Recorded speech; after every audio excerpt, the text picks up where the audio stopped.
The Galactic Concord had rules. Every species that joined the Council was bound by them.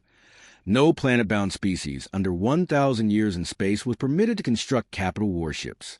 It was a safeguard, they said, to prevent primitive species from destabilizing the fragile peace that stretched across 1,000 star systems. When Earth signed the Concord Charter, humanity was given the same restriction. We could build freighters, research ships, colony transports, but never warships. The Concord patrols made certain that.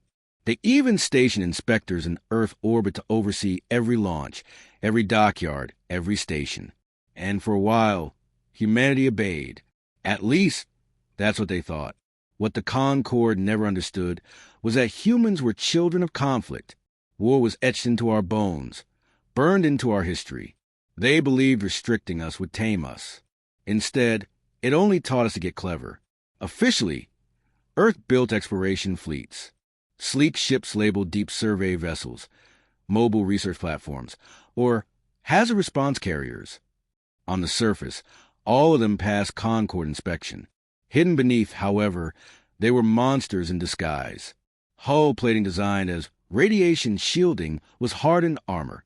Cargo compartments were modular weapon bays sealed and disguised. Energy banks meant for wormhole stabilization experiments were actually railgun capacitors. It was a project generations in the making, carried on in whispers and shadows, hidden in plain sight. By the time the inspectors realized something was wrong, it was already too late.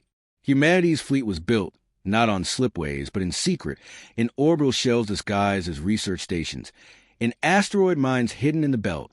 We called the program Aegis. I was there the day the Concord found out. My name is Captain Elias Vorn, commanding officer of the UNS Vigilant Dawn, one of the first ships of the Aegis fleet to ever see combat. We never wanted war, but war came to us anyway. It began when the Keth Dominion violated the Concord Treaty. The Keth were a warlike reptilian species, older than us by millennia, and their fleets had shattered smaller nations before.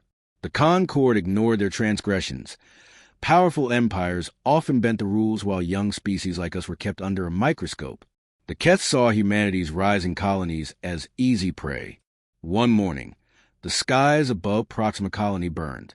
3 Keth battlecruisers translated into orbit, broadcasting demands for surrender. The colonists had no defenses. Concord law forbade it. Their distress call reached Earth, but Earth's hands were tied. The Concord forbade retaliation, forbade warship construction, forbade everything except begging for arbitration. Arbitration took years.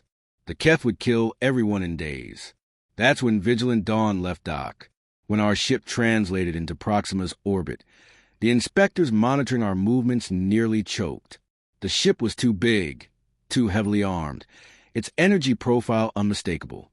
It wasn't an exploration vessel. It was a warship. And when our weapons lit up, there was no hiding it anymore. The first Keth cruiser turned its guns on us. Their weapons spat fire, ripping into the colony's atmosphere, searing the ground. My helmsman whispered, "Orders, Captain?" I gave the only order that mattered. Show them what humanity has been building in the dark. The Vigilant Dawn roared to life. Hidden panels along her hull split open, revealing banks of missile tubes. Kinetic cannons swiveled into position. The Keth never expected resistance from a young race they thought was defenseless.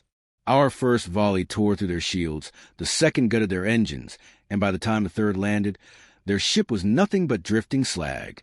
The other 2 cruisers hesitated. They had never lost to a restricted species before. We pressed the attack. Railgun slugs screamed across space at a fraction of light speed, piercing hull after hull. Missiles bloomed into nuclear fire, vaporizing decks. It was over in minutes. Humanity's first warship had just slaughtered 3 vessels of galactic empire older than our written history. News of Proxima spread faster than light. The Concord convened emergency sessions, outraged.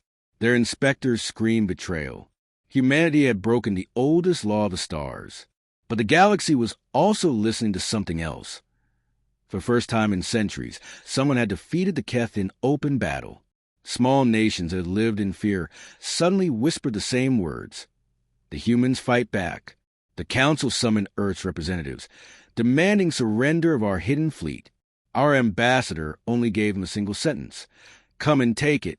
That's when the war truly began. The Keth, humiliated, assembled a punitive fleet.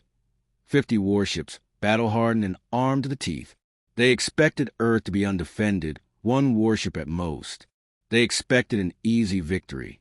Instead, when they dropped out of warp above Mars, they found an armada waiting. The vigilant Dawn was not alone. Dozens of Aegis-class ships hovered in formation, weapons primed. Ships the Concord had never seen before. The Iron Resolve, Nightfall, Horizon's Edge, Fury of Soul. The battle that followed would be written into the annals of galactic history. The Keth came in waves, heavy cruisers leading, frigates darting between, gunships diving toward Earth. Humanity fought with a fury the galaxy had never seen. We didn't fight like the Concord's fleets, with rigid formations and cautious maneuvers. We fought like wolves. We fought like predators. Every human ship was crewed by men and women who carried centuries of war in their blood.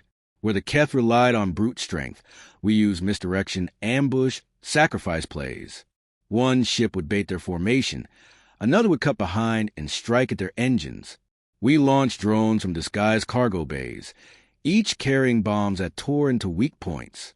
We weaponized our environment, luring them into asteroid belts, into orbital minefields, into traps they didn't see until it was too late. The battle lasted 3 days.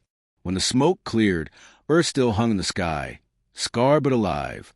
The Keth fleet was annihilated. Only a handful of their ships limped back to tell the tale. After that, everything changed. The Concord could no longer pretend humanity was just a child species. We had broken their rules, yes, but we had done so to defend ourselves when they would not. Small civilizations across the galaxy began reaching out to us, begging for alliances for protection.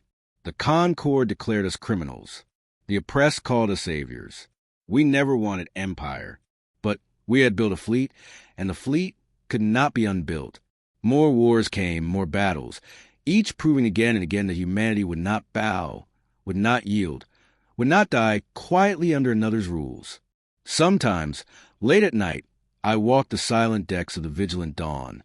I think of the old laws, the restrictions, the arrogant way the Concord thought they could keep us chained. I remember the first time we fired those weapons in anger, the way the stars lit up with fire. And I know one thing with absolute certainty. They tried to forbid us from building warships. We built them anyway, and the galaxy will never forget the day humanity's war fleet came out of the shadows.